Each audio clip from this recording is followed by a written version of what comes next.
Ever wondered how to make the best biryani? Well, you're in the right place. Today we're embarking on a culinary journey to the heart of South Asia, right in your own kitchen. In the next quarter of an hour, we're going to unlock the secrets to creating a mouth-watering biryani that's not only delicious but also simple to prepare.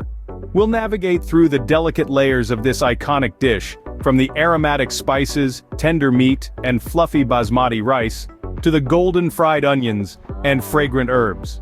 Each step is crucial, each ingredient vital, culminating in a feast fit for a king. And the best part? This is a recipe that you can customize to your own taste. So, whether you're a seasoned chef or a cooking novice, there's something in this for you.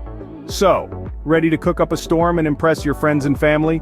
Join me on this culinary journey. Firstly, we need to gather all our ingredients. The star of the show is, of course, our basmati rice, known for its long, slender grains and fragrant aroma. Next up is the protein, be it chicken or your choice of meat. Vegetarians, worry not, you can easily swap this out with vegetables or tofu. To bring our dish to life, we'll need a medley of flavors from yogurt, onions, tomatoes, garlic, and ginger. And we can't forget about the spices, cardamom, cinnamon, cloves, and bay leaves, all working in harmony to give us that distinct biryani taste. A dash of saffron will add a lovely color and a subtle richness, while fresh coriander and mint leaves will give that refreshing kick. Ghee or oil will bind everything together, with salt tailoring the taste to your preference. With these ingredients at the ready, we're all set to start cooking. The first step in our cooking process is to marinate the meat. This is a crucial step that ensures the flavors penetrate deep into the meat, making every bite a burst of taste. So, let's get started. We'll begin with a bowl of yogurt. The acidity in yogurt tenderizes the meat while also acting as a carrier for our flavors. To this, we'll add a generous amount of ginger garlic paste. These two ingredients are aromatic heavyweights that bring a depth of flavor to our biryani. Next, we'll squeeze in some fresh lemon juice. The tanginess of the lemon will balance out the richness of the meat and the spices, adding a subtle zing to our biryani. Now it's time to introduce our blend of spices. We'll add in ground turmeric, red chili powder, garam masala, and a pinch of salt. Each of these spices brings its unique flavor profile to the table, and together, they create a harmonious melody of taste that is the soul of our biryani. With all our ingredients in the bowl, it's time to mix. Make sure you coat every piece of meat evenly with the marinade. The goal here is to let every piece soak up as much flavor as possible. Once the meat is well coated, cover the bowl and let it rest. The marinating process is a game of patience. The longer you let the meat marinate, the more flavorful it will be. So, we'll let our meat marinate for at least an hour.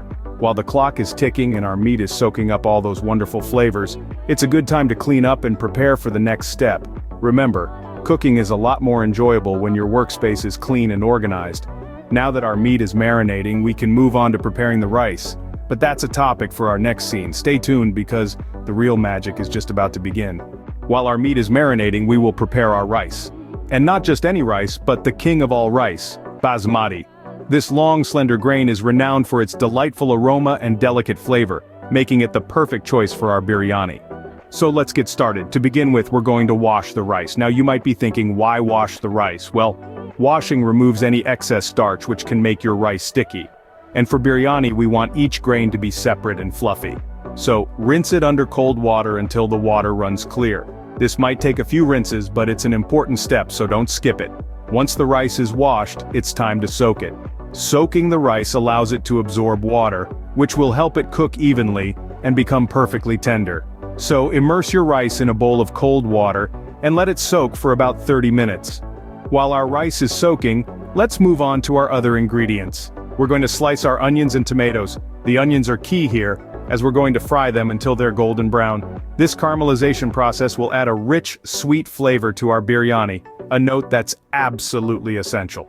Now for the tomatoes, make sure they're ripe but firm. We're going to dice them into small pieces. Remember, the tomatoes will break down as they cook, adding a lovely tanginess to our biryani. Now comes the exciting part, assembling the biryani. We've marinated our meat, prepared our rice, and sautéed our aromatic ingredients. Now we bring them all together to create our culinary masterpiece. Let's start with a heavy-bottomed pot.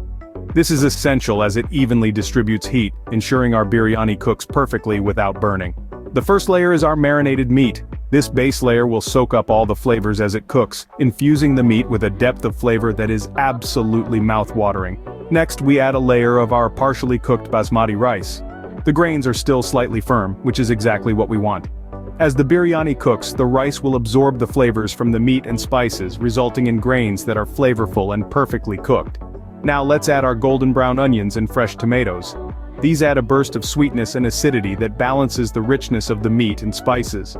Sprinkle in some of our whole spices for an extra kick of flavor, and here's where the magic happens. We'll drizzle over some saffron-infused milk. The saffron lends a beautiful golden hue and a distinctive aroma that is synonymous with biryani. Top it off with a generous sprinkle of fresh coriander and mint leaves. These add a refreshing touch that cuts through the richness, making every bite a delightful experience. We're going to repeat these layers until all our ingredients are used up. This layering is what makes biryani so special. Every spoonful is a harmonious blend of flavors, each one complementing the other, creating a dish that is incredibly satisfying. Finally, we'll seal the pot with a tight-fitting lid. This traps the steam inside, helping the flavors to meld together beautifully. The result? A biryani that is fragrant, flavorful, and utterly delicious. With our biryani assembled, it's time to let it cook. The anticipation might be hard to bear, but I promise you, the wait will be worth it. So, let's move on to the next step, and let the magic happen. Now, we will let our biryani cook on low heat. This is the stage where all the ingredients we've painstakingly prepared come together to create a melody of flavors in our pot. We've layered our pot with marinated meat, partially cooked rice, fried onions, tomatoes, saffron-infused milk, and a generous sprinkle of fresh herbs. And now, we seal it with a tight lid. This is crucial as we want to trap all the flavors and aromas inside, allowing them to infuse into the rice and meat. This cooking process is known as dum in traditional biryani making, and it's what gives biryani its distinctive taste and aroma. Let's set our stove to a low heat. Biryani is a dish that loves a slow, gentle cook. It's not a race, it's a leisurely stroll through a garden of flavors. We want to give the ingredients time to get to know each other, to dance together and blend into a symphony of flavors that's greater than the sum of its parts. And while our biryani is slowly cooking, let's take a moment to appreciate the journey we've been on. From gathering our ingredients, marinating the meat, preparing the rice, sautéing the ingredients, and assembling the biryani, we've been on an exciting culinary adventure. Now patience is key. It's tempting to lift the lid and peek inside, to take in the aroma and see how our biryani is doing. But resist that urge. Remember, we're cooking on dum, and we don't want to let any of that precious flavor escape. Give it about 30 minutes on low heat. This is a good time to clean up, set the table, or simply sit back and anticipate the feast that awaits. After about 30 minutes, turn off the heat. But wait, don't lift the lid just yet. Let it sit for another 10 minutes. This resting time allows the flavors to settle and mingle a bit more. And with that, our biryani is cooked. The moment of truth is upon us. With our biryani cooked, it's time to serve. But before we do, take a moment to savor the aroma that wafts out when you finally lift the lid. That's the smell of a job well done. Now let's see how it tastes. Finally, the moment we've been waiting for, serving the biryani. Our culinary journey has now reached its pinnacle as our masterpiece is ready to be revealed. The lid lifts, releasing an intoxicating aroma that fills the room, a heady mix of spices, perfectly cooked meat, and fragrant rice. It's a smell that promises a taste sensation like no other. Now, how to serve the biryani. With a large spoon, dive into the pot, ensuring you reach all the way to the bottom. This is important as we want to capture all the layers in each serving. Lift the spoon up and out, allowing the rice and meat to tumble onto the plate, creating a colorful cascade of delectable morsels. The vibrant yellow of the saffron-infused rice, the rich brown of the meat, and the emerald green of the fresh herbs create a visual feast that matches the sensory delight. Now, we come to the tasting. Pick up your fork and take a moment to appreciate the dish in front of you. The steam rising from the plate, the colors, the smell, it's all part of the biryani experience. Then, plunge the fork into the mound of biryani, capturing a bit of everything: the tender meat, the fragrant rice, the crunchy onions. As you take your first bite, close your eyes and let the flavors wash over you. The heat of the spices, the sweetness of the caramelized onions, the rich, savory taste of the meat, the subtle tang of yogurt, all balanced perfectly with the delicate, fragrant rice. Each ingredient has a role to play, and together they create a symphony of tastes and textures that dance on your tongue. The biryani is not just food, it's a culinary experience, a journey of flavors that transports you to another place in time. After the first bite, you'll find yourself reaching for the second and then the third, each bite as exciting as the last. The complexity of flavors, the harmony of ingredients, it's a testament to the magic of biryani. Isn't this the best biryani you've ever tasted? And there you have it, the best biryani you'll ever taste. We've journeyed together through the lush fields of aromatic spices, navigated the intricate dance of marinating and layering, and finally arrived at our destination. A pot brimming with flavors, colors, and textures that tell a story of culinary artistry and tradition. Today, we've learned not just a recipe, but the art of creating a masterpiece. We've learned that biryani isn't just a dish, it's a celebration of flavors, a symphony of aromas, and a testament to the beauty of slow cooking. Each ingredient, each step, each moment we spent stirring and simmering, contributed to this final moment, where we can finally taste the fruits of our labor. From the fragrant basmati rice, lovingly washed and soaked, to the tender meat, marinated in a blend of spices and yogurt, every element of this biryani has a part to play. The golden brown onions, the juicy tomatoes, the aromatic whole spices, and the fresh herbs, all layered together in a pot, have combined their unique flavors to create a dish that's more than the sum of its parts.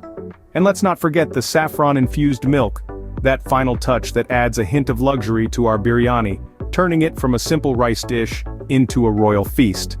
Every spoonful is a revelation, a burst of flavor that takes your taste buds on a journey to the heart of traditional Indian cuisine. But the journey doesn't end here. Each time you recreate this biryani, you'll add your own touch, your own flavors, making it a reflection of your culinary journey. So keep exploring, keep experimenting, and most importantly, keep cooking. Thank you for joining me on this culinary adventure. I hope you've enjoyed it as much as I have, and I look forward to many more. Don't forget to like, share, and subscribe for more delicious recipes. Until next time, happy cooking.